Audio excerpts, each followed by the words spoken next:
જંબુસર પંથકના તમામ મુસ્લિમ સમાજ દ્વારા યુસીસી તથા વકફ બિલ સુધારા અંગે પ્રાંત અધિકારીને આવેદનપત્ર અપાયું।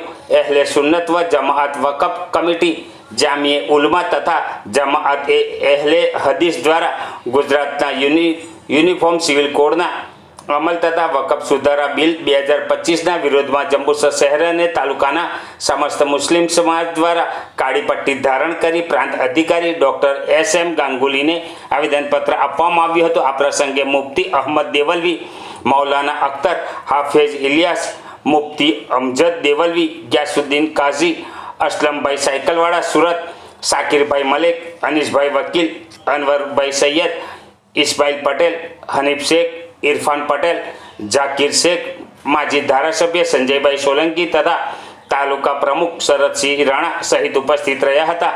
આવેદનપત્ર સમાન નાગરિકતા સંહિતા સમિતિ ગુજરાત અધ્યક્ષ તથા વડાપ્રધાને ઉદ્દેશી પ્રાંત અધિકારી ડોક્ટર SM ગાંગુલીને આપવામાં આવ્યું હતું। આવેદનપત્રમાં જણાવ્યું હતું કે યુસીસી ભારતના બંધારણીય રક્ષકો અને તેની વિવિધ સામાજિક કાનૂની પરંપરા વિરુદ્ધ છે।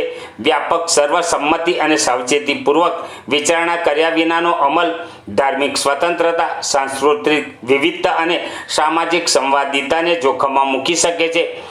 અલોકતાંત્રિક અને અસંમત ક્રિયા, સામાજિક અસ્વસ્થતા અને તણાવનો ભય, જાતીય ન્યાય માટે યુસીસી જરૂરી નથી।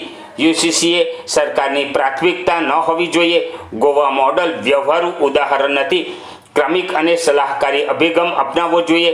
આ મુદ્દાઓની છણાવટે રજૂઆત કરી હતી। આ સહિત ભારત પ્રજાસત્તાક બન્યા પછી ભૂતપૂર્વ શાસકો દ્વારા આપવામાં આવેલી મિલકતોને તે ધર્મની મિલકતો તરીકે સ્વીકારવામાં આવી। વકફ એક્ટ 1954 અમલમાં આવ્યા પછી રાજ્યના સર્વે કમિશનરે સર્વે હાથ ધર્યો હતો અને 1965 તથા 1967ની વચ્ચે ગેઝેટમાં મુસ્લિમોની મિલકતો વકફ પ્રોપર્ટી તરીકે પ્રકાશિત કરી। સુધારા બિલ 2025 દ્વારા આવી મિલકતો પર સવાલ ઉઠાવવાનો પ્રયાસ કર્યો છે અને તેમના વકફ સ્ટેટસ સમાપ્ત કરવા જે ગેરકાયદેસર છે। આ સંદર્ભ વકફ એક્ટ 1995 સેક્શન 104ને કાઢી નાખવાનો પ્રયાસ કરવામાં આવ્યો છે। વકફ અને તેના કાનૂની વારસદારોને મિલકતોમાં કોઈ અધિકાર નથી। સુધારા બિલ દ્વારા વકફ પ્રોપર્ટીમાં તેના વારસદારોને અધિકારો આપવા તે કાયદા વિરુદ્ધ છે। વકફ મિલકત ટ્રાન્સફર પાત્ર નથી અને કાયમી છે। બધા મુસ્લિમ વકફના આ સિદ્ધાંત પર સર્વસંમત છે તેમ જણાવ્યું હતું। આવેદનપત્ર આપવા મોટી સંખ્યામાં જંબુસર પંથકના મુસ્લિમ સમાજના ભાઈઓ અગ્રણીઓ હાજર રહ્યા હતા। આવેદનપત્ર આપ્યાની માહિતી 3:30ના અરસામાં પ્રાપ્ત થઈ હતી। આપણે બધા આપણા ગુજરાતની સરકાર જે છે યુસીસી લાવી રહેલી છે, જેના લઈને આપણો ઇસ્લામી તશક્કુસ છે, ઇસ્લામી પર્નામિટી જે છે એ ખતમ થઈ રહી છે। તેના માટે આપણે વિરોધ કરી રહ્યા છે। તો બીજો બંધારણના અંદર દરેક ધર્મવાળા લોકોને પોતાના મذહબ પર અમલ કરવાની આઝાદી છે। એટલા જ માટે આપણે દરેક ગામડા અંદર કે મદ્રસા કાયમ કર્યા, ઇસ્લામી લોકો કાયમ કરી।